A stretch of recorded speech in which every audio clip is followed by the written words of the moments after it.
Imagine a fortress, and I don't mean a castle made of stone or, reinforced steel. I want you to picture a microscopic fortress made entirely of wax. It sounds kind of fragile when you put it that way. Wax usually melts, right? Exactly. You'd think a little heat or maybe some soap would just dissolve it. But this fortress is so chemically impenetrable that attacks which dissolve other bacteria in seconds, they just bounce right off. And inside that fortress lives a killer. One that has been hunting humanity for thousands of years. And even today, despite all our modern medicine, it remains the leading cause of death from infection worldwide. Which is just a staggering statistic. We get so used to hearing about, flashy viruses or sudden outbreaks, but this is the slow burn. We're Right. talking about the mycobacteria. Specifically, we are doing a deep dive into Chapter 18 of Lippincott Illustrated Reviews, Microbiology. And the mission today isn't just to memorize a list of bug names for an exam. No, It's to understand the engineering of a biological tank. that's the perfect way to frame it. We need to unpack why these things are so incredibly hard to kill. We're going to look at the waxy fortress itself, the structure of the bug. Right. Then we'll tackle the heavyweight champion, Mycobacterium tuberculosis. We'll move on to the ancient scourge of leprosy. And then finally, we'll wrap up with these weird cousins called the Actinomyces that seem to be having a bit of an identity crisis. Are they bacteria? Are they fungi? We will get there. But for the medical students or biology buffs listening, this chapter is so high yield. If you don't get the biology here, specifically that cell wall, the pathology of TB just won't make sense. And neither will the treatment. Yeah. The whole reason you have to take pills for 6 months, which just sounds insane, it all starts with the chemistry of that wall. So let's start right there, the architecture. If you look at a standard bacterium like, say, E. coli or staph, you've got peptidoglycan membranes. Pretty standard stuff. What makes a mycobacterium so different? It's all about the fat content. The cell wall of a mycobacterium is roughly 60% lipid. 60%. That's basically a floating ball of grease with some DNA inside. Essentially, yeah. And the star of the show here is a component called mycolic acids. These aren't your standard dietary fats. These are unique, massive, long-chain beta-hydroxylated fatty acids. Okay. They can have anywhere from 75 to 90 carbon atoms. They complex with polysaccharides and peptides to create this thick, waxy shell. So if I'm an antibiotic trying to get in or a white blood cell trying to digest this thing, I'm just hitting this heavy-duty, waterproof raincoat. An industrial raincoat. Yeah. And that hydrophobicity, its ability to repel water, is its superpower. It protects them from dehydration, which means they can survive in dry droplets for a long time. But it also creates a massive headache for the lab. A huge headache. Because you can't stain them, right? The gram stain is the bread and butter of microbiology, purple or pink. It is. But if you pour crystal violet on a wax wall, it just slides right off. You can't gram stain them. So we have to use the nuclear option, the acid-fast stain. I always loved this term, acid fast. It sounds like an intermittent fasting plan or something. Not quite. Fast here means hold fast, or to hold on tight. The process is pretty intense. You treat the slide with a red dye called carbolfusin.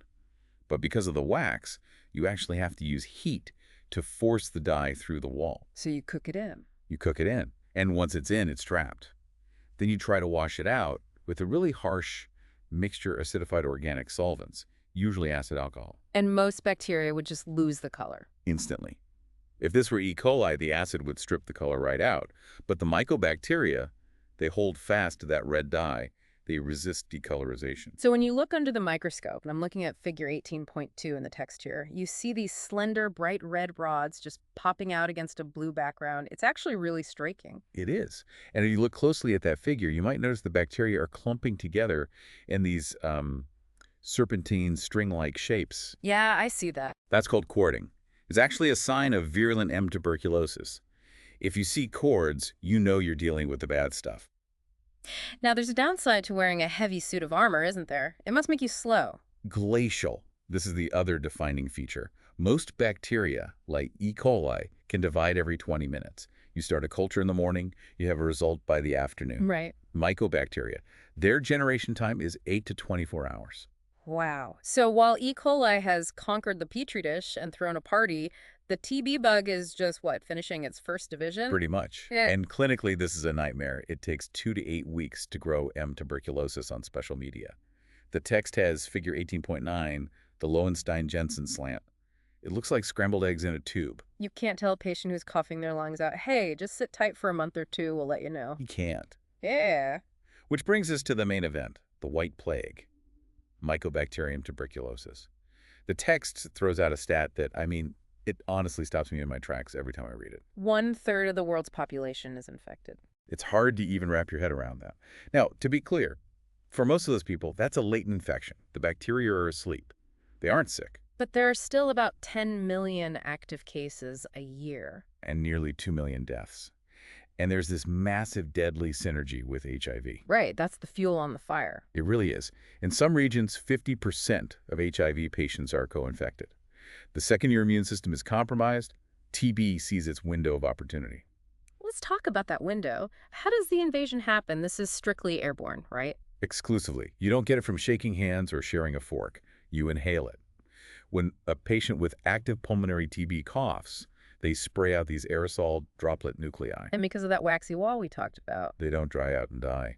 They can hang suspended in the air for 30 minutes or more. That is just terrifying. You walk into an empty room and the ghost of a cough is still floating there. So I inhale this droplet, it goes deep into my lungs, lands in the alveoli. And the body's security system responds immediately. Alveolar macrophages, the cleanup crew, they come in and they gobble them But up. normally this is game over for the bacteria. The macrophage eats the bug, fuses it with a lysosome full of acid, and digests it. But TB has a trick. It produces these things called sulfolipids that inhibit that fusion. It basically hacks the macrophage's operating system and says, nope, do not release the acid. So the phagosome never merges with the lysosome. Never. It turns the prison cell into a luxury condo. It replicates inside the very cell that was sent to kill it. And this concept, intracellular survival, is the absolute core of the problem. I want to walk through the progression here because figure 18.4 maps this out so well. We have the macrophage failing to kill the bug. What happens next? The macrophage realizes it's in trouble and it signals for help. It releases cytokines. More macrophages rush in from the blood and they surround the infected cells. This formation is the beginning of the tubercle. And this leads to one of the grossest but also most descriptive terms in pathology, caseous necrosis. Yeah. Caseous literally means cheese-like. Ah. Inside that tubercle, the macrophages in the center start to die. But because of the enzymes and the wax from the bacteria, the tissue doesn't liquefy. It turns into this soft, solid, cheesy mass. Just delightful imagery. It's the hallmark of TB. But the body isn't done. It realizes, okay, I can't kill this thing, so I'm going to wall it off. It builds a collar of fibroblasts and lymphocytes around that cheesy center. This walled-off fortress is the granuloma. So this is the standoff. For most people, 95% of them, the wall holds.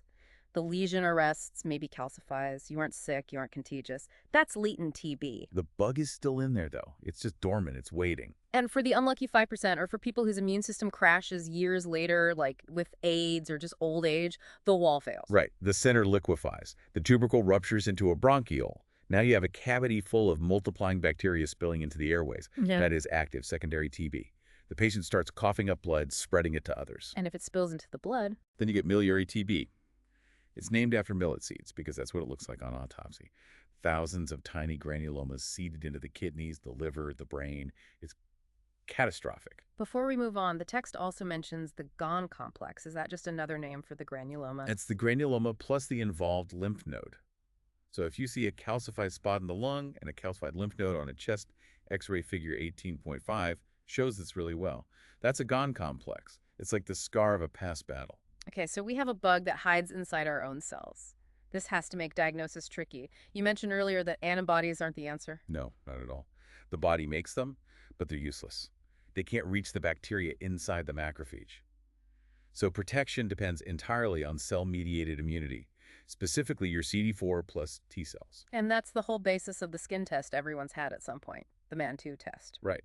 We inject a purified protein derivative PPD under the skin. We aren't asking, do you have antibodies? We're asking, do your T cells remember this protein? It's a recall test for your immune infantry. Precisely. And because T cells take time to migrate to the skin, that's why it's a delayed hypersensitivity reaction. You have to wait 48 to 72 hours to read it. And reading it isn't just looking for a red spot, which is a common mistake. A crucial point. You have to ignore the redness. You are feeling for induration, a hard swelling. If you can feel a hard bump larger than 10 millimeters, that's generally considered positive. But here's the snag. I have friends from Europe or India who always test positive, but they don't have active TB. That's the BCG vaccine. Many countries use an attenuated strain of bovine TB, that's M. bovis, as a vaccine. If you've had it, your T cells will attack that PCD, and you get a positive skin test every time. Which sounds like a diagnostic nightmare. You don't want to treat someone for 6 months because of a vaccine they got 20 years ago. Exactly. And that's why the IGRA test, the interferon-gamma release assay, is taking over. It's a blood test. It looks for T cell responses to antigens that are specific to M. tuberculosis and not found in the BCG vaccine. So no false positive. No false positives. Much cleaner. But speed is also an issue, right? If cultures take weeks, how do we know now?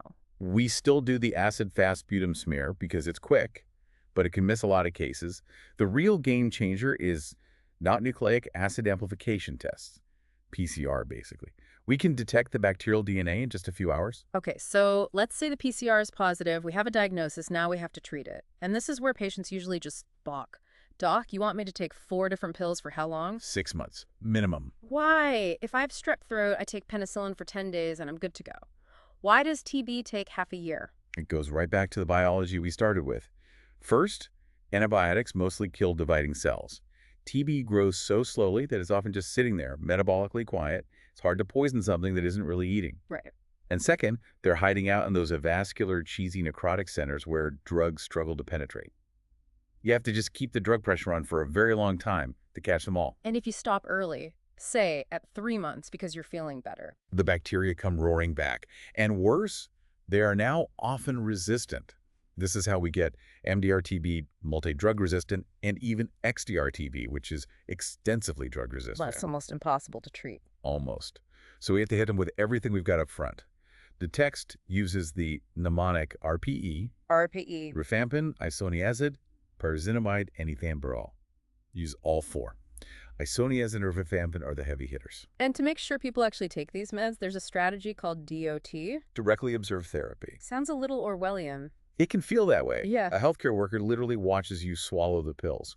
But if you look at the data in figure 18.11, when DOT is used, treatment completion rates skyrocket and resistance drops. It works. I guess when the stakes are that high, you do what you have to do. Okay, let's shift gears. Same family, different horror story. Leprosy, Hansen's disease. Caused by Mycobacterium leprae. It's related to TB, but it's even slower. Yeah. And weirdly, you cannot grow it in artificial culture. We used to have to grow it in mouse foot pads. And famously, armadillos. Yes. The 9-banded armadillo is a natural reservoir in the southern U.S. They have a low body temperature, which the bacteria just love. Note to self, do not cuddle the armadillos. Now, the text describes leprosy as a spectrum. 2 people can have the same infection but look completely different. Why is that? It's a fascinating lesson in immunology. It all depends on whether your T cells show up to the fight. On one end, you have tuberculoid leprosy. The patient has a strong immune response. Okay. They contain the infection. You see these blotchy anesthetic skin lesions, and anesthetic just means they're numb because the inflammation damages the nerves. But because the immune system is winning, there are very few bacteria found. It's paucibacillary. And on the other end, the nightmare scenario. That's lepromatous leprosy. Here, the cell-mediated immunity is weak or absent. The bacteria just multiply unchecked, billions of them. Yeah. This is multibacillary. You get those classic disfiguring nodules, the lion-like facial features, and extensive tissue destruction. So it's the same bug, just a completely different host response. Exactly. Figure 18.3 in the book illustrates this perfectly. If your T cells work, you get a patch of numb skin. If they don't, you could lose your fingers. Wow. The chapter also briefly mentions atypical mycobacteria. Yeah, the Runyon groups, these are environmental ones found in soil and water. M. caseous can mimic TBA. Aminome causes fish tank granuloma. And importantly, there is Mycobacterium avium intracellular, And that's a big problem for AIDS patients. a huge problem. It causes disseminated disease and is notoriously drug resistant. All right, let's bring it home with the final group in Chapter 18, the Actinomyces. These guys just seem confused. They really do. They're true bacteria. They're prokaryotes. You treat them with antibiotics. But if you look at them under the microscope, they look exactly like fungi. They form these long, branching filaments. We have 2 main characters to distinguish here, Actinomyces and Nocardia. How do we tell them apart? The easiest way is context and air. Actinomyces israeli is an anaerobe. It hates oxygen. It's actually part of your normal mouth flora. So the call is coming from inside the house. Yes. It usually causes infection after some kind of trauma, a tooth extraction or a broken jaw. Bacteria get deep into the tissue where there's no oxygen and they grow. It leads to these draining abscesses, often in the jaw area. Classically called lumpy jaw. Exactly. And there's a very specific diagnostic clue in the pus, The sulfur granules. the sulfur granules. If you look at figure 18.16, you can see these little yellow particles. Now be careful, they aren't actually sulfur. They're just microcolonies of the bacteria. But if you see lumpy jaw and yellow granules, you have to think Actinomyces. And you treat it with penicillin. Right. Now flip the coin. Nocardia. Nocardia is the opposite. It's an aerobe. Yeah. It loved oxygen. It lives in the soil, not your mouth. So you inhale it. It causes pneumonia that can mimic TB, or it can spread to the brain, usually in immunocompromised people. Does it have the sulfur granules? No. But it has its own trick. Nocardia is weakly acid-fast. It has some mycolic acid, not as much as TB, but just enough to hold the red dye if you use a weak acid wash. And Actinomyces is not acid-fast at all. Not at all. And for treatment, penicillin again. No, Nocardia just laughs at penicillin. Use TMP-SMX or trimethoprim sulfamethoxazole. Which brings us to the ultimate mnemonic for this part of the chapter, Yes. SNAP. Yes. It's a lifesaver for students. Sulfonamides for Nocardia, Actinomyces gets penicillin, SNAP. I love it. Okay, we have covered a massive amount of ground, from waxy armor to armadillos. Let's distill this down. What are the top takeaways our listener needs to lock in? All right, here's the synthesis. 1, the wax fortress. Mycobacteria are defined by mycolic acids. This makes them acid-fast. 2, TB is a macrophage disease. It survives inside the phagosome. The granuloma is the body's attempt to jail the bug. Okay. 3, diagnosis. PPD measures T-cell memory, but watch out for BCG false positives. IgRA is more specific. Right. 4, TB treatment is a marathon. RIPE drugs for 6 months. Right. 5, leprosy. It's a spectrum based on your immunity. Strong immunity equals tuberculoid, weak immunity equals lepromatous. And finally, 6, Actinomycetes. Remember SNAP?